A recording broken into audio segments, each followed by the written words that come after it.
সাইয়েদনা ওমর ফারুক রাদিয়াল্লাহু তাআলা আনহু নাম শুনেছেন? কত নাম্বার খলিফা? সবাই বলেন। 1 নাম্বার খলিফার নাম কি? 2 নাম্বার খলিফার নাম? 3 নাম্বার? 4 নাম্বার? রিদওয়ানুল্লাহি তাআলা আলাইহিম আজমাইন। ওমর ফারুক সাধারণ কোন সাহাবী ছিলেন না, তিনি এমন সাহাবী ছিলেন, বিশ্বনবী সাল্লাল্লাহু আলাইহি ওয়াসাল্লাম বলেছেন আমার পরে কোনো নবীও নাই, রাসূলও নাই, তবে আমার পরে যদি কেউ নবী হতো আমার ওমর নবী হয়ে যেত। বিশ্বনবী বলছেন লা নবিয়্যা বা'দি ওয়ালা রাসূলা, আমার পরে কোনো নবী নাই, রাসূল নাই।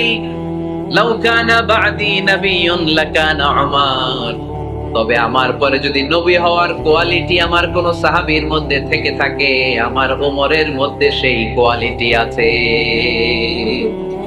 প্রভু তুমি বলেছ রাসূল দেবে না, বলনি দেবে না ওমর, বলনি দেবে না হামজা তারি, খালিদ বিজয়ী সমর। প্রভু তুমি বলেছ রাসূল দেবে না, বলনি দেবে না ওমর, বলনি দেবে না হামজা তারি, খালিদ বিজয়ী সমর। প্রভু তুমি বলেছ রাসূল দেবে না। সুবহানাল্লাহ পড়েন। ওমর ফারুক রাদিয়াল্লাহু তাআলা আনহু দ্বিতীয় খলিফার নাম কি ছিল? সবাই বলেন কি নাম? সাইয়েদনা ওমর ফারুক রাদিয়াল্লাহু তাআলা আনহু। ওনারে মুনাফিকরা খুব ভয় পেত। কারা? মুনাফিক চিনেন তো? ভিতরে এক বাইরে আরেক, তার নাম? সবাই বলেন ভিতরে এক বাইরে আরেক, তার নাম মুনাফিক। ইউযহিরু খিলাফা মা ইউবতিন, আরবিতে কি বলে? ইউযহিরু খিলাফা মা ইউবতিন, প্রকাশ করে একটা ভিতরে আরেকটা। ভিতরে এক বাইরে আরেক, তার নাম? সবাই বলেন ভিতরে এক বাইরে আরেক, তার নাম? আমরা কি মুনাফিক হতে চাই? এরা যখন যে সুবিধাজনক অবস্থানে থাকে তখন তার সাথে থাকে। ডান দিকে যে বলে আপনি ভালো, আমি আপনার দলের লোক, বায়ে যে বলে আরে না এটা খারাপ, আপনি ভালো, আমি আপনার দলের লোক, এরকম আছে না নাই? যখন যে ক্ষমতায় তখন তারে তেল মারে, যেদিকে বৃষ্টি আর তুফান ওইদিকে ছাতা ধরে, আছে না নাই? বাংলাদেশে একটা গান চলছিল কিছুদিন, শুনতাম, মধু হই হই বিষ হাবাইলা। সূরাতুল মুনাফিকুনের তাফসীর বোঝানোর জন্য এটা আমার জন্য খুব সহজ ছিল। মধু হই হই বিষ হাবাইলা, বলে মধু, বলে কি? বাটির মধ্যে নিয়ে আসছে, বলে এটা মধু, বলে কি? আসলে এটা কি? জোরে বলেন। আমরা কি মুনাফিক হতে চাই? না। আমরা কি হতে চাই? মুনাফিকরা হচ্ছে এদিকেও যায় না আবার ওদিকেও যায় না, মুযাবযাবিন। They all the time long in dilemma. They don't know where to go. They don't know where to proceed. কোন দিকে যাবে জানে না, ডানেও না বায়েও না, নেহি এদার নেহি ওদার, দারমিয়ান মে সাদার বাদার। এরকম আছে না? উপর দিয়ে ফিটফাট, ভিতর দিয়া সদরঘাট এখনো ফিটফাট হয় নাই। এই মুনাফিকের অবস্থা হচ্ছে উপরে ফিটফাট ভিতরে সদরঘাট। আমরা কি মুনাফিক হতে চাই? কি হতে চাই? মুমিন হতে চাই। এই মুনাফিকের দলগুলো মদিনাতুল মুনাওয়ারাতে ওমর ফারুককে খুব ভয় পেত। ওমর ফারুককে দেখলে তারা থারথার করে কাঁপতো। শুধু মুনাফিকরাই নয়, খোদ ইবলিস শয়তানও সাইয়েদনা ওমর ফারুককে দেখলে ভয় পেত। আমরা আমাদের ছেলে মেয়েদেরকে যদি খাবার না খায় আমরা কি বলি? আম্মু খাবার খাও। কি আসবে? ভূত আসবে, বিড়াল আসবে, বাঘ আসবে। এগুলো গাজীপুরে বলে না বোধহয়। আপনাদের ছোট্ট মেয়েটা যদি রাত্রে খেতে না চায়, আপনারা লোকমা তুলে কি বলেন? এই তাড়াতাড়ি খাও। কি আসবে? ভূত। ভূত আসবে। তো মদিনার সমাজে মদিনার ছোট্ট কচিকাঁচা সোনারমণিরাও রাতে খেতে চাইতো না।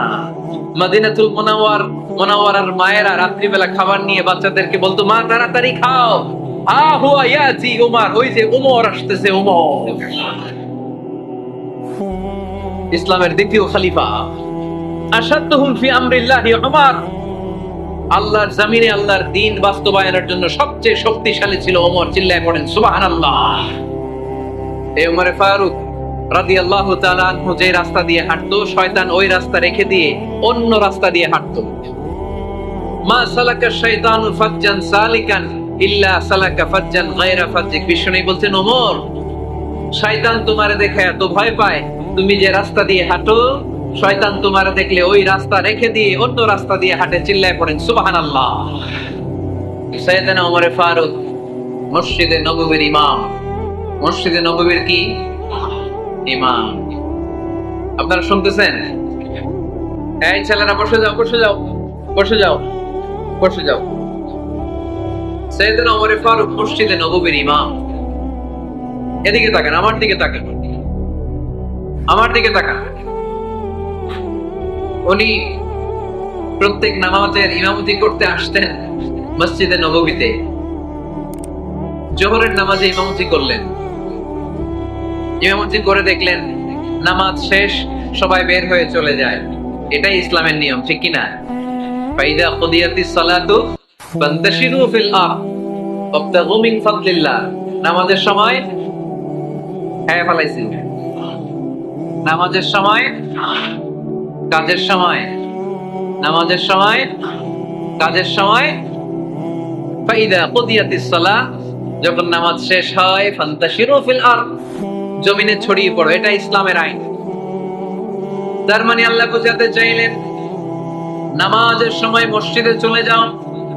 নামাজ যখন শেষ হয়ে যাবে, শিক্ষক চলে যাবে স্কুলে, কৃষক চলে যাবে ফসল খেতে, মেম্বার অফ দা পার্লামেন্ট চলে যাবে সংসদ ভবনে, ব্যবসায়ীরা চলে যাবে শপিং মলে, ঠিক কি না? কাজে চলে যাও। ওমর ফারুক নামাজের ইমামতি করিয়ে নামাজ শেষ করলেন। সবাই চলে গেল। ইয়ামান দেশ থেকে আসা কিছু লোক গোল হয়ে বসে আছে, জিকির আজকার করে, ইবাদত করে। এরা যায় না। এরা কি করে না? যায় না। আসরের নামাজে সাইয়েদনা ওমর ফারুক রাদিয়াল্লাহু তাআলা আনহু নামাজের ইমামতি করলেন। নামাজ শেষ, সবাই চলে যায়, এরা যায় না। মাগরিবের নামাজের পরেও এরা যায় না। এশার সালাতের পরেও এরা যায় না। এশার পরে উনি ধরলেন, মা বালুকুম মা খাতবুকুম, হোয়াটস রং উইথ ইউ ম্যান? তোমাদের কি সমস্যা? জোহর, আসর, মাগরিব, এশা প্রত্যেক সালাতের পরে সবাই যার যার কাজে চলে যায়, তোমরা যে যাও না? বাড়ি কই? বলি ইয়ামান। তো বসে থাকো কেন? কি করো? কই জিকির করি। কি করি? কি করি? জিকির আজকার করি, তাসবিহ তাহলিল করি, ইবাদত করি। তো তোমরা যে যাও না, তোমাদের খাবার দেয় কে? খাবারের ব্যবস্থা হয় কোত্থেকে? তারা বলল, আমাদের জিকির দেখে, আমাদের বুজুর্গি দেখে আশেপাশের লোকেরা পাতিল ভরে খাবার নিয়ে আসে, ওই খাবার আমরা খাই। নাহনু আল মুতাওয়াক্কিলুনা আলাল্লাহ, আমরা আল্লাহর উপর তাওয়াক্কুল করে এখানে বসে থাকি। ওমর ফারুক বললেন, সর্বনাশ! তোমরা যদি মুতাওয়াক্কিলুনা আলাল্লাহ হও, তাহলে কেমন হবে?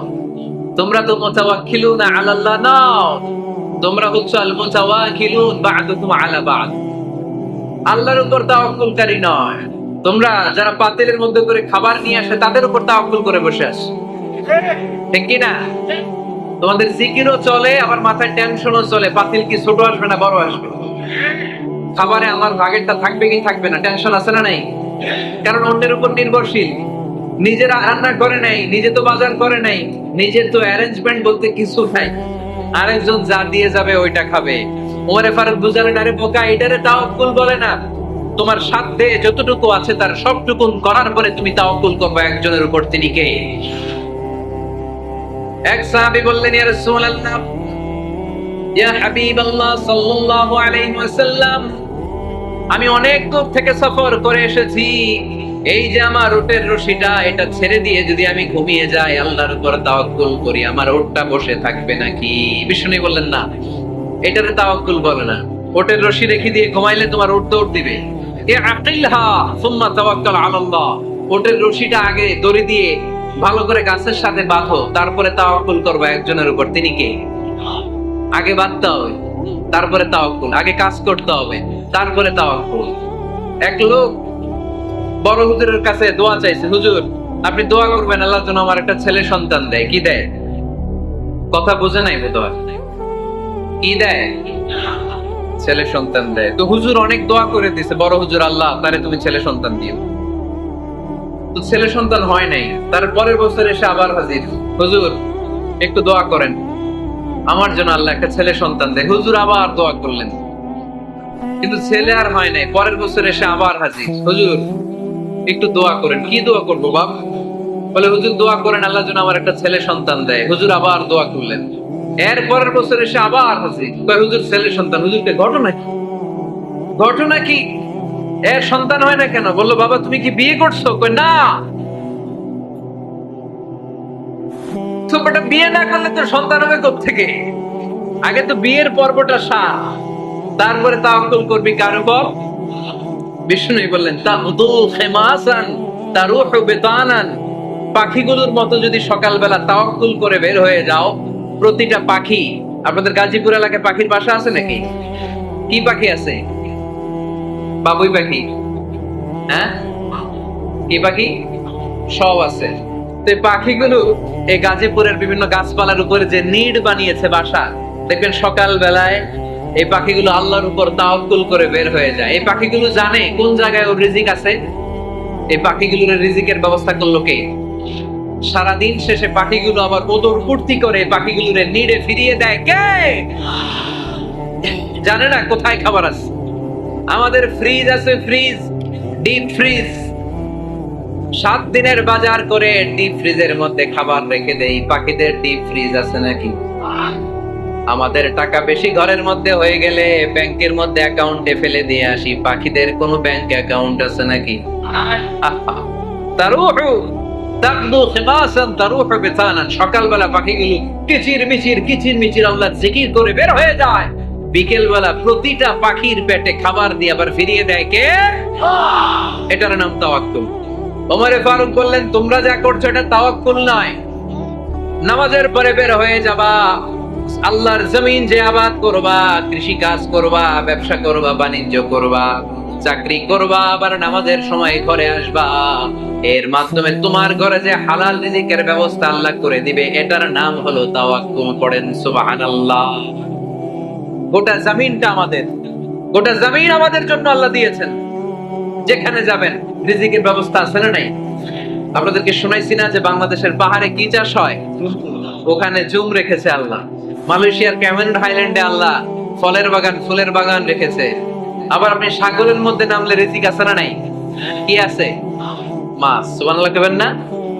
ولقد كرمنا بني آدم فحملناهم في البر والبحر ورزقناهم من الطيبات। রব্বুল আলামিন বলেন আমি পুরো বনি আদমকে সম্মানিত করেছি, জলে স্থলে সব জায়গায় মানব জাতিকে বিচরণের সুযোগ করে দিয়েছি। আর মানুষের জন্য আমি আল্লাহ হালাল রিজিকের ব্যবস্থা করেছি। সুবহানাল্লাহ পড়েন।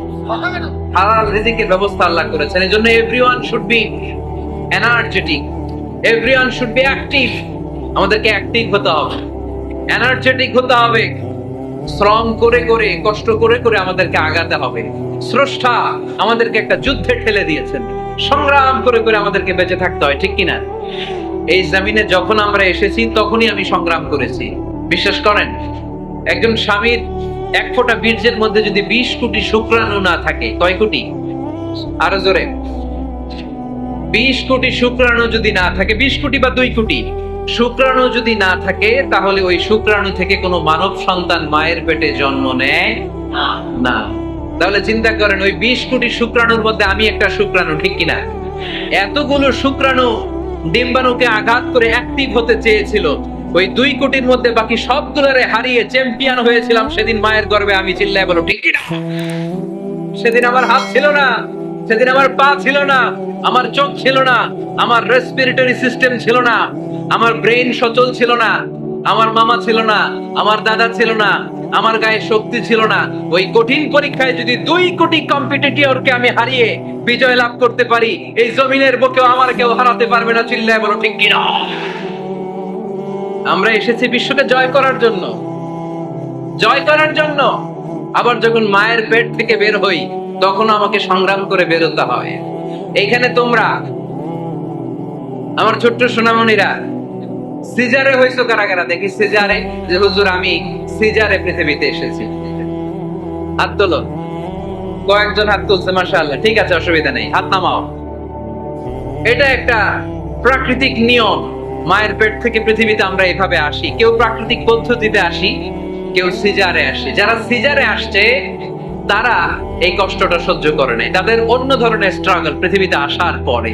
কিন্তু আমরা যারা নরমাল প্রসেসে এসেছি সেই সময়টার কথা খেয়াল করেন। আমাদের দেহের সাইজ অনেক বড়, আমাদের ওজন অনেক বেশি, কিন্তু আমাদের মায়ের যেই অঙ্গটা দিয়ে আমরা পৃথিবীতে এসেছি ওই জায়গাটা বড় সরু। খুব ছোট্ট একটা জায়গা দিয়ে এই বিশাল দেহ নিয়ে আমাকে সংগ্রাম করে আসতে হয়েছে, ঠিক কিনা? এবং এটা ল্যাবরেটরিক্যালি প্রুভড, সায়েন্টিফিক্যালি অ্যাটাস্টেড যে এটা একজন বাচ্চার জন্য, নবজাতক নিউ বর্ন বেবির জন্য খুবই স্বাস্থ্যকর, খুবই হেলদি। কারণ এই ছোট্ট জায়গাটা দিয়ে, মায়ের ওই ছোট্ট অঙ্গ দিয়ে আমরা যে পৃথিবীতে আসি, আমাদেরকে একটা চাপ সহ্য করতে হয়।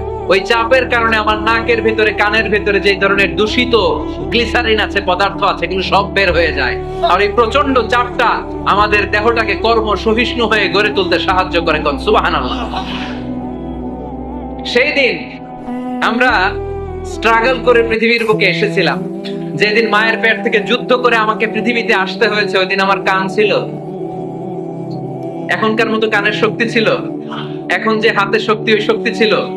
ওই কঠিন পরিস্থিতিতে যদি আমি সংগ্রাম করে টিকে থাকতে পারি, বর্তমান সময়ে আমাদেরকে কেউ আটকায় রাখতে পারবে না, পারবে না। ইন্নাকা কাদিহুন ইলা রাব্বিকা কাদহান ফামুলাকি। আল্লাহ বললেন, ও বনি আদম, তোমাকে কষ্ট করতে করতে আমার কাছে আসতে হবে। আবার আল্লাহ বললেন, লাকাদ খালাকনাল ইনসানা ফি কাবাদ। আমি বনি আদমকে, দুনিয়ার সবগুলো মানুষকে কর্মসহিষ্ণু করে তৈরি করেছি। সুবহানাল্লাহ বলেন। কর্মসহিষ্ণু, আমাদের এক একজন মানুষ যে আমরা কতটা কষ্ট আর ধৈর্য সহ্য করতে পারি আপনি কল্পনা করতে পারবেন না। নরমাল প্রসেসে আমাদের মা যেদিন আমাদেরকে ডেলিভারি দিয়েছিলেন, তখন আমাদের মা 57 ইউনিট প্লাস। সুস্থ মানুষ ব্যথা সহ্য করতে পারে 45 ইউনিট। কত ইউনিট? কিন্তু আমাদের মা যেদিন আমাদেরকে দুনিয়ার বুকে এনেছিলেন, সেদিন আমার মা, আপনার মা ব্যথা সহ্য করেছিল 57 ইউনিট প্লাস, 57 ইউনিটেরও বেশি। এই ব্যথাটা সাধারণ কোনো ব্যথা নয়। একটা অ্যাক্সিডেন্টে আপনার দেহের 20টা হাড় বা হাড়টি ভেঙে গেলে যত ব্যথা, তার চেয়েও বেশি ব্যথা আমার মা সহ্য করেছিলেন। আমার মাকে ওই দিন এই ব্যথাগুলো সহ্য করার তৌফিক দিয়েছিলেন কে? তাহলে কি পরিমাণে কষ্ট সহিষ্ণুতার, কর্ম সহিষ্ণুতা নিয়ে যে আমরা জন্মাই, আমাদের কোনো ধারণাই নাই। এজন্য আমি প্রায় বলি, ছেলে মেয়েদেরকে, সন্তানকে ননির পুতুল করে গড়ে তুলবেন না। ছেলে মেয়েদেরকে কষ্ট সহিষ্ণু করে গড়ে তোলেন। প্রতিকূল পরিবেশে কি করে নিজের অস্তিত্ব জানান দিতে হয়, এমন করে আমরা আমাদের মুসলমান সন্তানদেরকে গড়ে তুলবো। চিল্লায় বলেন ঠিক কিনা? লাকাদ খালাকনাল ইনসানা ফি কাবাদ। আমি মানুষকে দুঃখ কষ্টের মধ্যে তৈরি করেছি। আমরা বলছিলাম কাজের সময়, আরো জোরে বলতে হবে, কাজের সময়, নামাজের সময়, আর ভরসা করতে হবে একজনের উপর। তিনি কে? কাজে কোনো লজ্জা আছে? লজ্জা কিসে? অলসতায়। আমরা অলস হতে চাই না। রাসূল বাত্তালে দুক্কানু শয়তান, অলস মস্তিষ্ক শয়তানের আড্ডাখানা। আমরা নিজের পায়ে দাঁড়াতে চাই, আমরা স্বাবলম্বী হতে চাই, আমরা সাস্টেইনেবল ডেভেলপমেন্ট গোলের পক্ষে, আমরা মিলেনিয়াম ডেভেলপমেন্ট গোলের পক্ষে, আমরা বাংলাদেশকে উন্নতির শিখরে নিয়ে যাওয়ার পক্ষে। চিল্লায় বলেন ঠিক কিনা? আমরা আগে দুনিয়ার কল্যাণ চাই, এটা ইসলামের নিয়ম। আগে কি আখেরাত চাই না আগে দুনিয়া চাই? জোরে বলেন। আরে দুনিয়াতে ভালো থাকলেই তো আখেরাতে ভালো থাকবেন। এজন্য আল্লাহ আমাদেরকে শিখালেন, পড়ো, রব্বানা আতিনা ফিদ দুনিয়া হাসানা ওয়া ফিল আখিরাতি হাসানা ওয়া কিনা আযাবান নার। আয় আমাদের রব, এই দুনিয়ার বুকে আপনি আমাদেরকে কল্যাণ দেন, আখিরাতের বুকে আপনি আমাদেরকে কল্যাণ দেন, আগুনের শাস্তি থেকে আল্লাহ আপনি আমাদেরকে বাঁচিয়ে দেন। পড়ে না আমিন। তাহলে আগে দুনিয়া, তবে দুনিয়াকে হৃদয়ে স্থান দেয়া যাবে না। দুনিয়াকে বশ করে হাতে নিব, কিন্তু হৃদয়ে থাকবে আখিরাত। জোরে বলতে হবে ঠিক কিনা? নিজ হাতে উপার্জিত সম্পদের চেয়ে শ্রেষ্ঠ কোনো সম্পদ আর হতে পারে না। আমার দিনমজুর ভাইয়েরা, কুলি মজুর ভাইয়েরা, রিকশাওয়ালা ভাইয়েরা, ফ্যাক্টরি ওয়ার্কার যারা, আপনারা আল্লাহর কাছে অনেক সম্মানিত। আপনাদের উপার্জন হালাল। আপনাদের এক পা এমনি জান্নাতে ঢুকে আছে। এখন শুধু এক পা ঢুকাইলে চলবে? পা কয়টা? আরেকটা ঢুকানোর দরকার আছে না নাই? আপনাদের উপার্জন হালাল। আপনারা 5 ওয়াক্ত সালাত পড়বেন, মানুষের হক নষ্ট করবেন না, আব্বা আম্মার দোয়া নিবেন। দ্বিতীয় পাটাও জান্নাতে ঢুকায় দিবে কে? মা আকালা আহাদুন তাআমান ক্বাত্তু খায়রুম মিন আইয়াকুলা মিন আমালি ইয়াদিহি। নিজের হাতে উপার্জিত সম্পদের চেয়ে, খাবারের চেয়ে শ্রেষ্ঠ সম্পদ আর হতে পারে না। আমার রিকশাওয়ালা ভাই, তার উপার্জন হালাল না হারাম? আমার কুলি মজুর ভাই, উপার্জন হালাল না হারাম? মাথার গাম পায়ে ফেলে ফ্যাক্টরি ওয়ার্কাররা যে বেতনটা পায়, এটা হালাল না হারাম? তাদের দোয়াকে কবুল করে নিবে কে? এজন্য যুবক ভাইরা, never under estimate any job. কোন জবকে, কোন চাকরিকে ছোট করে দেখার সুযোগ নাই। কারণ আমার উপার্জন হালাল হলেই ওই হালাল উপার্জনে বরকত দিবে কে? Whether it's the small or big, you don't care. এটা তোমার কেয়ার করার দরকার নেই। চাকরি পেলেই একটা ঢুকে যাবা, চাকরি পেলেই ঢুকে যাবা। কারণ আমাদের চাকরির বাজার মন্দা। আমাদের বাংলাদেশ, ভারতে কোন একটা চাকরির জন্য চেয়েছে 8 পাস, ওইখানে অ্যাপ্লাই করে ডক্টরেট ডিগ্রি দাঁড়িয়ে আসে না নাই? এত কষ্ট করে চাকরি পাওয়া পৃথিবীর কোথাও লাগে না। কারণ আমাদের পপুলেশন বেশি, তাই চাকরির জন্য আমাদের বসে থাকা লাগবে না। আমাদেরকে উদ্যোক্তা হতে হবে, আমাদের এন্টারপ্রেনার হতে হবে। শুরুতে যেটা বলেছিলাম, আমাদের আইডিয়াকে কাজে লাগাতে হবে, ঠিক কিনা? আর যাই করবো আমরা ভালোভাবে করবো। ভালোভাবে করলে ওই কাজে বরকত দেয় কে? ভালোভাবে করার জন্য আল্লাহ তাআলা সূরাতুল মুলকে আমাদেরকে গাইডলাইন দিয়েছেন। রব্বুল আলামিন বলেন, আল্লাযী খালাকাল মাউতা ওয়াল হায়াতা লিয়াবলুয়াকুম আইয়ুকুম আহসানু আমালা। তিনি এমন সত্তা যিনি তোমাদের তৈরি করেছেন, জীবন আর মৃত্যুকে তৈরি করেছেন এই জিনিসটা পরীক্ষা করবার জন্য, তোমাদের মধ্য থেকে কে ভালোভাবে কাজ করে। সুবহানাল্লাহ। কে বেশি আমল করে, আল্লাহ এটা বলছে নাকি কে ভালো আমল করে? যদি বেশি আমল করার কথা আল্লাহ বলতো, তাহলে এই আয়াতটা হতো লিয়াবলুয়াকুম আইয়ুকুম আকসারু আমালা। কিন্তু আল্লাহ কি এই আয়াতে আকসারু আমালা বলেছে? আলেম যারা আছেন তারা আমার সাথে সাথে বলেন, আল্লাহ কি আকসারু আমালা বলেছে? আল্লাহ কি বলেছে? লিয়াবলুয়াকুম আইয়ুকুম আহসানু আমালা। কে ভালো করে কাজ করে। With professionalism. আপনি যেটাই করেন না কেন, আপনাকে প্রফেশনালিজমের সাথে করতে হবে, তাহলে ওই কাজে বরকত দিবে কে? ছোট হোক বড় হোক, এটা কোনো সমস্যা? যাই করি না কেন কিভাবে করব? ভালোভাবে। আওয়াজ করে বলেন, কিভাবে করব? যে কোনো কাজ করো না ভাই, যে কোনো কাজ করো, তা যেন হয় সবার চেয়ে সবচেয়ে সুন্দর। যে কোনো কাজ করো না ভাই, যে কোনো কাজ করো, তা যেন হয় সবার চেয়ে সবচেয়ে সুন্দর। হোক না সেটা পড়া লেখা, রঙের ভাষায় ছবি আঁকা। হোক না সেটা পড়া লেখা, রঙের ভাষায় ছবি আঁকা। হোক না সেটা সামান্য কাজ কিংবা মহত্তর, তা যেন হয় সবার চেয়ে সবচেয়ে সুন্দর। যে কোনো কাজ করো না ভাই, যে কোনো কাজ করো, তা যেন হয় সবার চেয়ে সবচেয়ে সুন্দর। চিৎকার করে বলতে হবে, ঠিক কিনা? যাই করি না কেন সেটা যেন সবচেয়ে সুন্দর হয়। You have to make the best out of you. You have to try your level best. তোমার সাধ্যের যতটুকু আছে তার সবটুকু করতে হবে। বাকি বরকত তার কল্যাণ আমাদেরকে দান করবে কে? বিষ্ণু ইসলাম কখনো অলসতাকে উৎসাহিত করেন নাই, ভিক্ষাবৃত্তিকে উৎসাহিত করেন নাই। তিনি পরিশ্রমকে এপ্রিশিয়েট করেছেন। এক সাহাবী রাদিয়াল্লাহু তাআলা আনহু এসে বললেন, ইয়া রাসূলুল্লাহ, আমাকে কিছু দান করেন। আ'তিনি শাইআন। বিষ্ণু বললেন, তুমি ভিক্ষা করো, তোমার ঘরে কিছু নাই? সাহাবী বললেন, লা ইয়া রাসূলুল্লাহ, কিছু নাই। বিষ্ণু ইসলাম আবার প্রশ্ন করলেন, কিছুই নাই? সে বললেন, হ্যাঁ আছে। কি আছে? একটা জামা আছে, জামা, আর আছে একটা পানি খাওয়ার জগ। দুইটা জিনিস আছে, একটা কি আরেকটা পানি খাওয়ার জগ। বিষ্ণু বললেন, দুইটা নিয়ে আস। সাহাবী রাদিয়াল্লাহু তাআলা আনহু জামার জগ নিয়ে এসে বিষ্ণু ইসলামের হাতে দিলেন। বিষ্ণুনবী জামার জগটা ধরে বললেন, মাইয়াশতারি হাদাইন, কে আছো আমার সাহাবীদের মধ্যে এই দুইটা জিনিস কিনতে চাও? এক সাহাবী দাঁড়িয়ে বললেন, ইয়া রাসূলুল্লাহ ইয়া হাবিবাল্লাহ, আনা আশতারিহিমা বিদিরহাম। এই দুইটা জিনিস, একটা জামা, একটা পানি খাওয়ার জগ, আমি 1 দিরহাম দিয়ে কিনে নিতে চাই। পড়েন সুবহানাল্লাহ।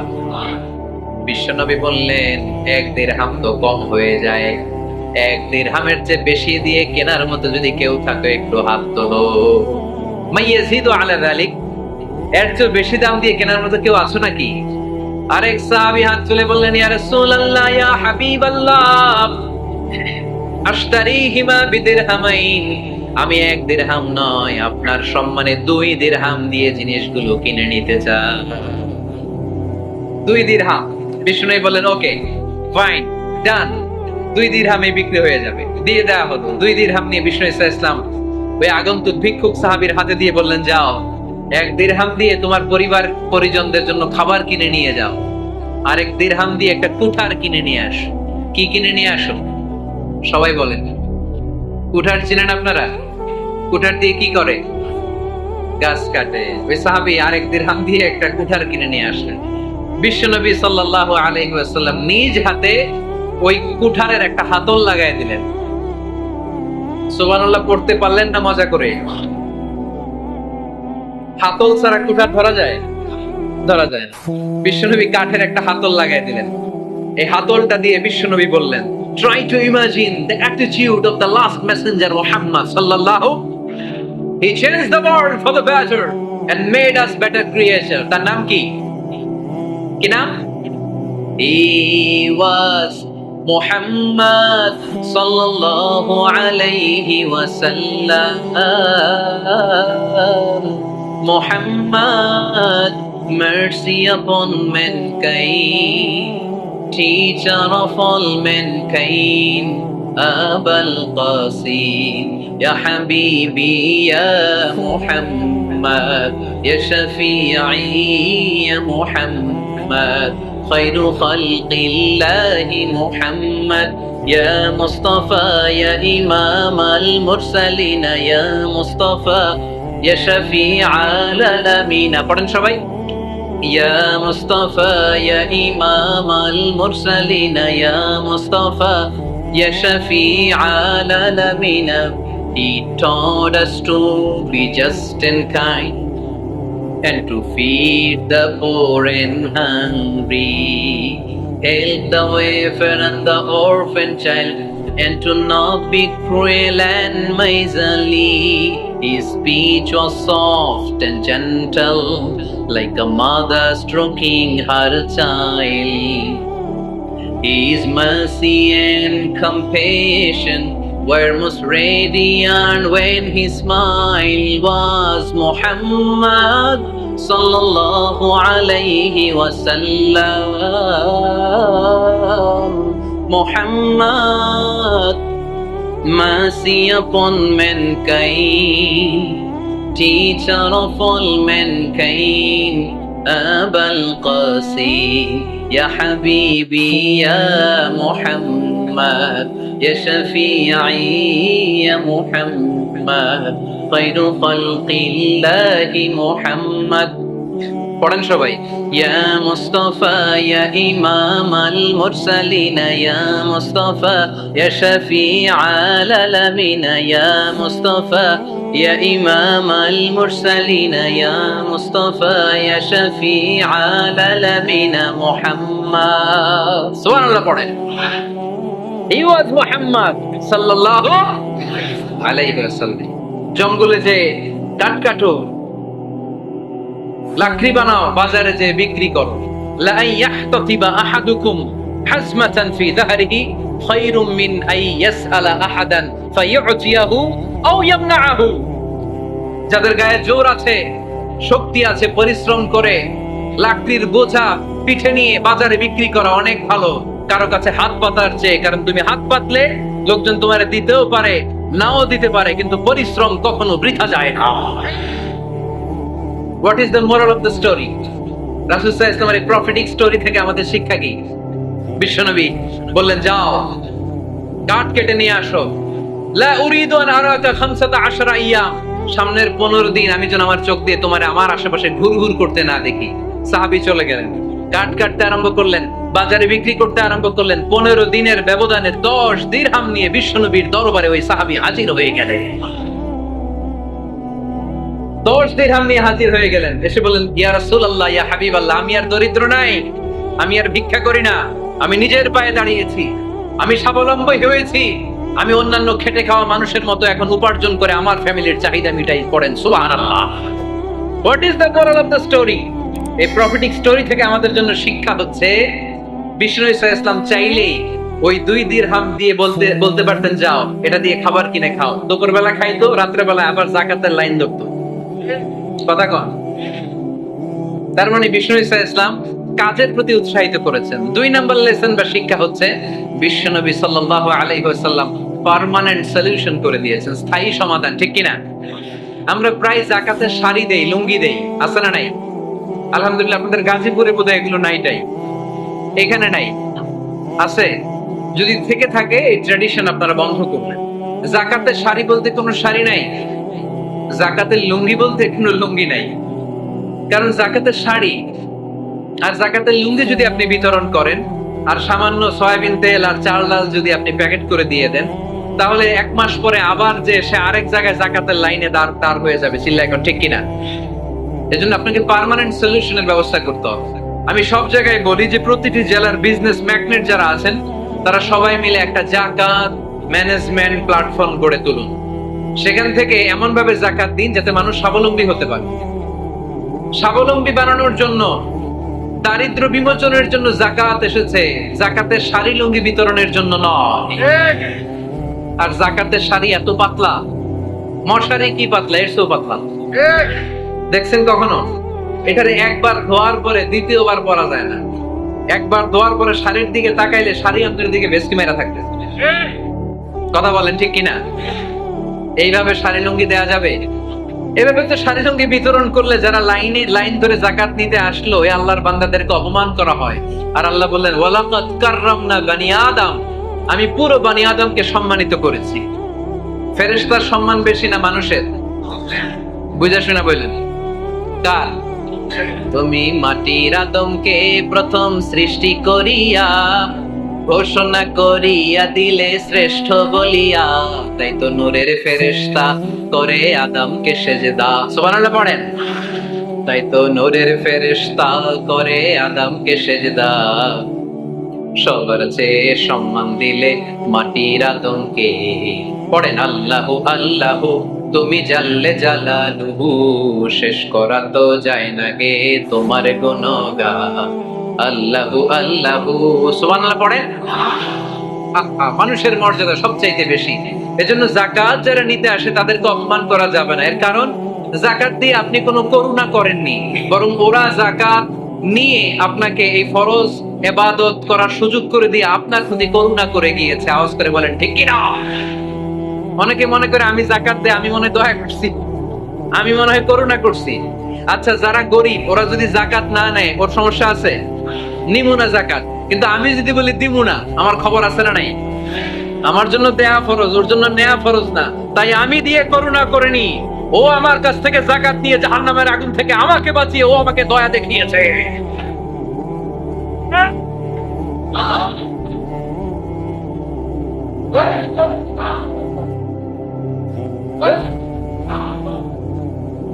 এজন্য যাকাত দারিদ্র বিমোচনের জন্য। কিভাবে যাকাত দিবেন? আপনি যাকাতের টাকা দিয়ে খেয়াল করবেন, একটু ক্রস চেক করে নিতে হবে, ডবল চেক করে নিতে হবে। যেই ফ্যামিলিতে যাকাত দিবেন কর্মক্ষম উপার্জনের মতো করতে পারে এরকম ছেলে আছে কিনা, থাকলে ওর একটা অটো রিকশা কিনে দেন, সিএনজি কিনে দেন। ওই সিএনজি চালিয়ে ওর ফ্যামিলিটা দিব্যি চলে যাবে, ঠিক কিনা? ওর একটা অস্ট্রেলিয়ান গাভী কিনে দেন, ওই গাভীর দুধ বিক্রি করে ফ্যামিলিটা স্বাবলম্বী হয়ে যাবে, ঠিক কিনা? লক্ষ্মীপুরে আমি ওয়াজ করলাম, বললো, হুজুর আমরা এইভাবে একটা যাকাত ম্যানেজমেন্ট প্ল্যাটফর্ম গড়ে তুলেছি।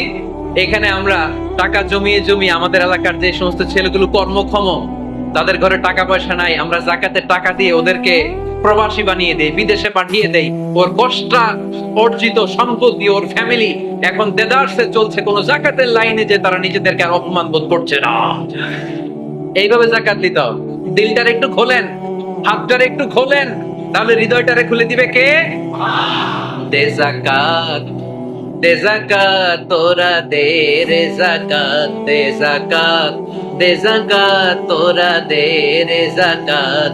তোর দিল খুলবে পরে, আগে খুলুক হাত। দে যাকাত, দে যাকাত, তোরা দে রে যাকাত। পড়েন আমিন। এই যাকাতের মাধ্যমে আমরা আমাদের বাংলাদেশকে স্বাবলম্বী করতে চাই। রাজি আছেন সবাই? সংঘবদ্ধ প্রচেষ্টায় যাকাত আদায় করতে রাজি আছেন? বিশ্বনবী সাল্লাল্লাহু আলাইহি ওয়াসাল্লাম চাইলেই 2 দিরহাম দিয়ে বিদায় করে দিতে পারতেন, কিন্তু বিশ্বনবী সাল্লাল্লাহু আলাইহি ওয়াসাল্লাম তাকে কাজের প্রতি উৎসাহিত করলেন, পার্মানেন্ট সলিউশন দিলেন। এজন্য অলসতার সাথে ইসলামের কোনো সম্পর্ক আছে? আওয়াজ করে বলেন, অলসতার সাথে সম্পর্ক আছে? অলসতাকে যেন আজকে আমরা কি বলে দিছিলাম? ভুলে গেছি। আরো জোরে, অলসতাকে আজকে আমরা নো বলে দিছি। আমরা কর্মক্ষম। আরে অলস তো হয় মুনাফিকেরা, অলস হয় কারা? وَإِذَا قَامُوا إِلَى الصَّلَاةِ قَامُوا كُسَالَى يُرَاءُونَ النَّاسَ وَلَا يَذْكُرُونَ اللَّهَ إِلَّا قَلِيلًا। সুবহানাল্লাহ পড়েন। মুনাফিকরা যখন নামাজে দাঁড়ায় অলস হয়ে দাঁড়ায়, সোজা হয়ে দাঁড়ায় না।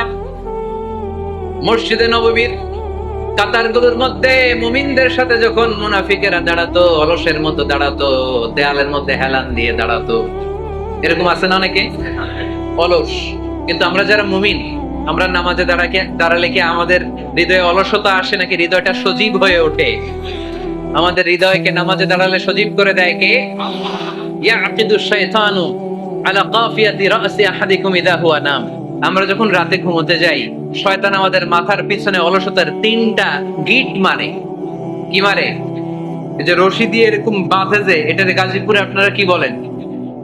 গিট্টু। হ্যাঁ, গিট্টু।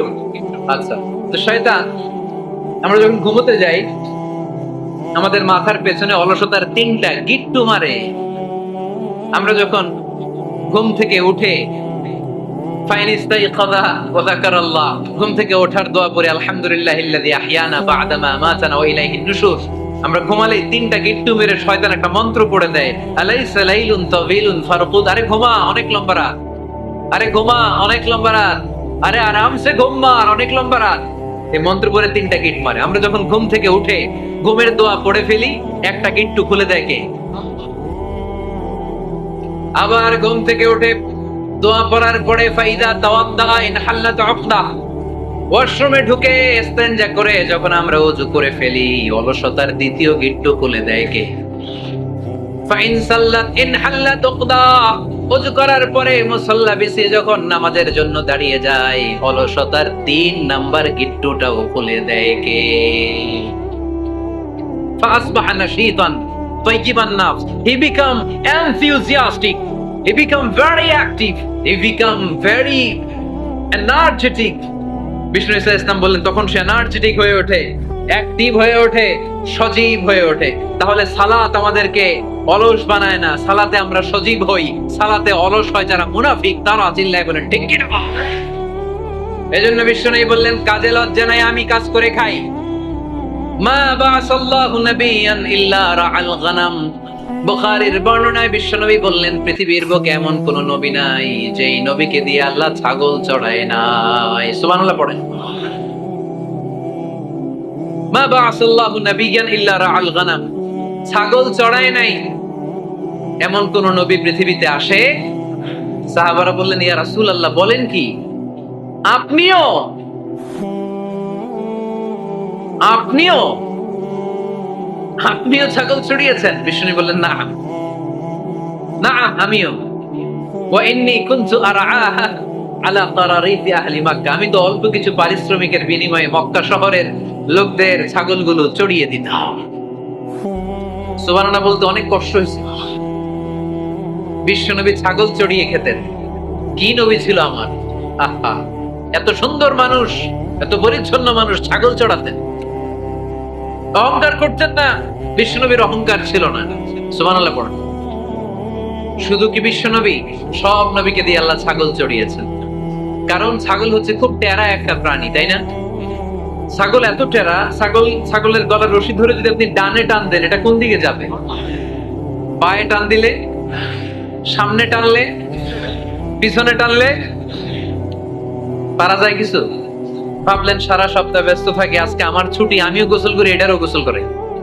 রশি ধরে আপনি পুকুরে নামাবেন, এটা ওর বাপের কিনা এমনি দাঁড়াবে, ঠিক কিনা? ওরা টেনে নামানো যায় না, কারণ ওর নাম কি? কথা কয় না। এজন্য আমরা বলি পাগলে কিনা কয়, ছাগলে কিনা খায়। ও বুঝে না তো, ওর ভালো চাইলে ও বুঝতে চায় না। আল্লাহ বুঝাতে চাইলেন, নবীরা ছাগল চড়াও, সবচেয়ে টেরা প্রাণী। ছাগল চড়ায় তোমাদেরকে ট্রেনিং পিরিয়ড শেষ করছি, কারণ এরপরেও ছাগলের চেয়ে আরেকটা টেরা প্রাণী আছে, মানব জাতি, এদেরকে চড়াইতে হবে। যদিও মানুষ আশরাফুল মাখলুকাত, কিন্তু মানুষের মধ্যে ছাগলের চেয়ে টেরা কিছু আছে না নাই? উলাইকা কাল আনআম বাল হুম আদাল। এরা ছাগল নয়, এগুলো ছাগলের চেয়েও নিকৃষ্ট। চিল্লায় বলেন ঠিক কিনা?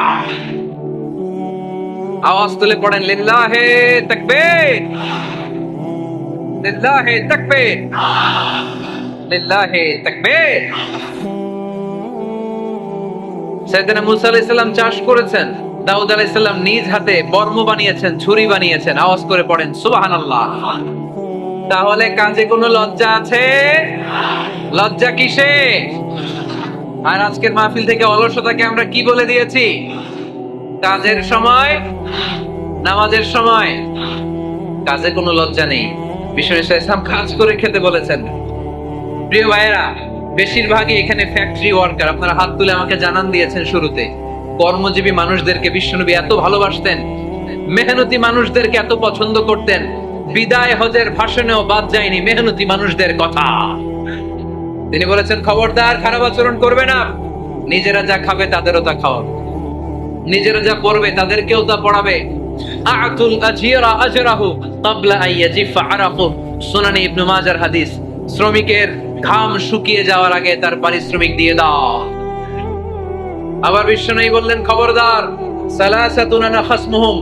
কিয়ামতের দিন তিন শ্রেণীর ব্যক্তির বিরুদ্ধে আমি আল্লাহ নিজে মামলা দায়ের করব। এক শ্রেণীর ব্যক্তি হচ্ছে রাজুলুন ইস্তাওফা আজীরান, ইস্তাআজারা আজীরান ফাস্তাওফা মিনহু ওয়া লাম ইয়াতি আজরা। যে ব্যক্তি শ্রমিক ভাড়া করে কাজ করালো কিন্তু তার টাকা দেয় নাই, তার পারিশ্রমিক দেয় নাই, আল্লাহ বলেন কিয়ামতের দিন তোর বিরুদ্ধে আমি দাঁড়াবো। I will be against you in the day of judgement. কেউ তোরে কিয়ামতের দিন সাহায্য করে ছুটাতে পারবে না। এজন্য খবরদার, শ্রমিকদের সাথে খারাপ আচরণ করবেন না। আবার শ্রমিক ভাইরাও যারা আছেন, আপনাদের ডিউটি যত ঘন্টা ঠিক তত ঘন্টাই পালন করতে হবে, তা না হলে কিন্তু আপনাদের উপার্জন হালাল হবে না। বিশ্বনবী সাল্লাল্লাহু আলাইহি ইসলামের সাথে বিশ্বনবী সাল্লাল্লাহু আলাইহি ইসলামের কর্মচারীর কি ঘটেছিল, এই ঘটনাটা বলেই আজকে আমরা শেষ করব। আওয়াজ করে পড়েন ইনশাআল্লাহ। আমরা অনেকে মাইক পেলে বড় বড় ভাষণ দেই, কাজের মেয়েদের সাথে খারাপ আচরণ করবেন না, শ্রমিকদের অধিকার, নারীদের অধিকার, বড় বড় এরকম বক্তব্য আছে না নাই? বিশ্বনবী শুধু শ্রমিকদের অধিকারের কথা বক্তব্যের মধ্যে সীমাবদ্ধ রাখেন নাই, ওনার ব্যক্তিগত জীবনে এগুলো পাবেন। বিশ্বনবী সাল্লাল্লাহু আলাইহি সাল্লামের অ্যাপয়েন্ট করা শ্রমিক, ওনার দাস, ওনার কর্মচারী সাহাবীর নাম ছিল আনাস রাদিয়াল্লাহু তাআলা আনহু। কি নাম ছিল? উনি বিশ্বনবীর ব্যাপারে কি কমেন্টস করছে আমরা শুনে আজকের আলোচনার ইতি টানবো। আওয়াজ করে পড়তে হবে ইনশাআল্লাহ। সাধারণত কর্মচারীরা মালিকের বিরুদ্ধে ভালো কথা বলে, ইল্লা মাশা। অনেক মালিক আছে অনেক ভালো, তাদের ব্যাপারে আবার ভালো বলে। সাধারণত কারো ব্যাপারে যদি আপনি তথ্য নিতে চান, আপনি তার ওয়াইফের কাছ থেকে তথ্য নেন, তার কর্মচারীর কাছ থেকে নেন, তার বাড়ির দারোয়ান থেকে নেন, তার ঘরের কাজের মহিলার কাছ থেকে নেন, তার ড্রাইভারের কাছ থেকে নেন, তাহলেই তার ব্যাপারে আসল সব তথ্য বের হয়ে আসবে। দেখুন বিশ্বনবীর কর্মচারী বিশ্বনবীর ব্যাপারে কি বলে। সাহাবীর নাম সবাই বলতে হবে, সাহাবীর নাম রাদিয়াল্লাহু তাআলা। উনি বললেন, বিশ্বনবী যখন মক্কা থেকে মদিনায় হিজরত করলেন, হাজার হাজার মদিনাবাসী বিশ্বনবীর সাথে দেখা করতে গেল। যারাই দেখা করে সবাই বিশ্বনবীর হাতে কিছু না কিছু হাদিয়া দেয়। যারাই দেখা করে হাতে করে বিশ্বনবীর হাতে কিছু না কিছু দিয়ে দেয়। সুবহানাল্লাহ পড়েন। তাহাদাও তাহাব্বু, একে অপরকে হাদিয়া দিবেন, মহব্বত বাড়ায় দিবে কে? হাজবেন্ড স্ত্রীকে গিফট করবেন, স্ত্রী আবার হাজবেন্ডকে গিফট করবেন, বন্ধু বন্ধুকে গিফট করবেন, গার্লফ্রেন্ড আবার বয়ফ্রেন্ডের গিফট করতে যায় না, তাহলে ভেজাল আছে না নাই? চেক এন্ড ব্যালেন্স করতে হবে। আমি প্রায় বলি, ভালোবাসবেন জায়গা মতো, স্ত্রীকে ভালোবাসলেও সব আছে না নাই? স্ত্রীর সাথে অন্তরঙ্গ সময় কাটালেও সব আছে না নাই? কিন্তু এই সময় যদি স্বামীর সাথে কাটান, ঝামেলা আছে না নাই? ভাবির সাথে কাটালে ভেজাল আছে না নাই? যারাই বিশ্বনবীর সাথে দেখা করে সবাই বিশ্বনবীর হাদিয়া দেয়। সাইয়েদনা আনাস রাদিয়াল্লাহু তাআলা আনহু বর্ণনা করেন, আমার আম্মা যেন দেখা করতে আসলেন আমাকে নিয়ে, আমি ছোট্ট আনাস। আমার আম্মা জান দেখলেন, লাম ইউবকি রাজুলুন ওয়ালা ইমরাআতুন মিনাল আনসার ইল্লা হাফাকা বিতুহফাতিন ইয়া রাসূলুল্লাহ। আমার আম্মা এসে বলে, ও রাসূলুল্লাহ, মদিনার যারাই আপনার সাথে দেখা করতে আসলো সবাই এসে আপনারে হাদিয়া দেয়। ওয়া ইন্নী লা আকদিরু আলা মা উতহিফুকা বিহি। ও নবী, আমার তেমন কোনো সাধ্য নাই যে আমি আপনারে হাদিয়া দেব, আমার কাছে কোনো টাকা পয়সা নাই। ছোট্ট ছেলে আনাস রে নিয়ে এসে বলল, ইয়া রাসূলুল্লাহ, মদিনার সব লোকের আপনার সাথে দেখা করে আর হাদিয়া দেয়, আমি গরিব মানুষ, আমি আপনারে কি হাদিয়া দেব গো নবী? আমার তো হাদিয়া দেওয়ার মতো কিচ্ছু নাই। ইল্লা ইবনি হাদা, আমার নাড়ছেরা ধন, আমার কলিজার টুকরা সন্তান এই আনাস ছাড়া আমি আমার কলিজার টুকরা সন্তান আনাস রে আপনারে হাদিয়া দিয়ে দিলাম। খুদহাদা ইয়া রাসূলুল্লাহ, আমার সন্তান আনাসকে আপনি নেন, ইয়াখদুমুক মা বাদালাক, সে যদ্দুর পারে আপনারে খেদমত করবে। সাইয়েদনা আনাস বলেন, সেদিন থেকে আমি বিশ্বনবীর খাদেম, কি আর খেদমত করব, নবীর মেসওয়াক এনে দেই, জামা এনে দেই। 10 বছর খেদমত করার পরে বিশ্বনবীর খাদেমের মুখে শুনুন বিশ্বনবী কেমন আচরণ করতেন সাইয়েদনা আনাস রাদিয়াল্লাহু তাআলা আনহুর সাথে। সাইয়েদনা আনাস বলেন, খাদিমতু রাসূলুল্লাহি 10 সিনিন, 10টি বছর আমি আমার বিশ্বনবীর পেয়ারা নবীর খেদমত করলাম। ফামা দারাবানি, একদিনের জন্য বিশ্বনবী আমার গায়ে হাত তোলে নাই, পড়েন সুবহানাল্লাহ। ওমা সাব্বানি, একদিনের জন্য আমার গালি দেয় নাই, বকা দেয় নাই। ওমা আবাসা ফি ওয়াজহি, একদিনের জন্য বিশ্বনবী বিরক্তির চেহারা নিয়ে আমার দিকে তাকায় নাই, ভ্রু কুঁচকে এরকম আমার দিকে তাকায় নাই। আমরা রেগে গেলে, বিরক্ত হলে কি করি? আমাদের ভ্রুগুলো কুঁচকে যায়। আনাস রাদিয়াল্লাহু তাআলা আনহু বললেন, একদিনের জন্য আমারে পিট্টি দেয়া তো দূরের কথা, আমাকে পিটানি দেয়া তো দূরের কথা, আমাকে মারে নাই, আমাকে গালি দেয় নাই, কোনদিন আমার দিকে বিরক্তির সাথে তাকায় নাই। ওয়ালা ক্বালা লি লিমা সানাআতা ওয়ালা লিমা লা সানাআতা, কোনদিন এও বলে নাই, আনাস এটা কেন করলা, ওইটা কেন করো নাই, চিৎকার করে পড়েন সুবহানাল্লাহ। এজন্য বিশ্ব নবীর মতো আমাদেরকে আমাদের শ্রমিকদের সাথে, অধীনস্থ কর্মচারীদের সাথে আচরণ করতে হবে। রাজি আছেন তো সবাই? ইন্তেকালের আগে বিশ্বনবী সাল্লাল্লাহু আলাইহি সাল্লাম 2টা কথা বললেন। কয়টা? 1 নম্বরে বিষ্ণু ঈসা ইসলাম বললেন, আসসালাত আসসালাত, নামাজ নামাজ, উম্মতেরা নামাজ, নামাজ ছেড়ে দিও না। 2 নম্বরে বিশ্বনবী বললেন, ওয়ামা মালাকাত আইমানুকুম, খবরদার অধীনস্থ কর্মচারীদের সাথে খারাপ আচরণ করো না। আমরা খুব দুঃখের সাথে লক্ষ্য করেছি, পত্রপত্রিকায় এসেছে, মানবাধিকার কর্মী, নারী আন্দোলনের কর্মী মাইক পেলে বড় বড় ভাষণ দেয়, আপনারা কর্মীদের সাথে ভালো আচরণ করবেন, কাজের মেয়েদের সাথে ভালো আচরণ করবেন, কিন্তু ওদের বাড়িতে এই কাজের মেয়েরা নির্যাতিত হয়, চিল্লায় বলেন ঠিক কিনা? আহা, পত্রিকার রিপোর্ট দেখে অবাক লাগে। খুন্তি দিয়ে চুলায় লোহা গরম করে পিঠে শেক মেরেছে, এরকম আছে না নাই? বিশ্বনবী সাল্লাল্লাহু আলাইহি সাল্লাম বলেছেন, খবরদার, কিয়ামতের দিন তাদের বিরুদ্ধে আল্লাহ মামলা দায়ের করবে। আমরা যেন কখনো আমাদের অধীনস্থ কর্মচারীদের সাথে খারাপ আচরণ না করি। আল্লাহ তুমি তৌফিক দাও, আমরা পড়ি আমিন। এজন্য শ্রমিক মালিকের সম্পর্ক হচ্ছে চেক এন্ড ব্যালেন্সের সম্পর্ক। যারা শ্রমিক, তাদের দায়িত্ব হচ্ছে মালিকের যে হক সেটা আদায় করা, যত ঘন্টা তার সাথে চুক্তি হয়েছে তার পুরোটা আদায় করা। আর মালিকের উচিত অধীনস্থ কর্মচারীদের সাথে ভালো আচরণ করা। আমরা যেন এই চেক এন্ড ব্যালেন্স করতে পারি, আল্লাহ তুমি তৌফিক দাও। যে আয়াত দিয়ে শুরু করেছি ওই আয়াত দিয়ে শেষ করব।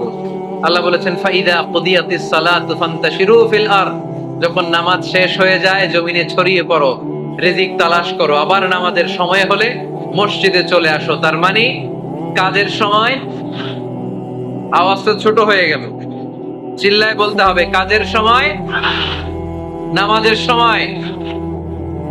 পরিশ্রমে কোনো লজ্জা নেই। লজ্জা হলো আর অলসতাকে আজকের মাহফিল থেকে আমরা সবাই কি বলে দিলাম? মনে থাকবে সবার?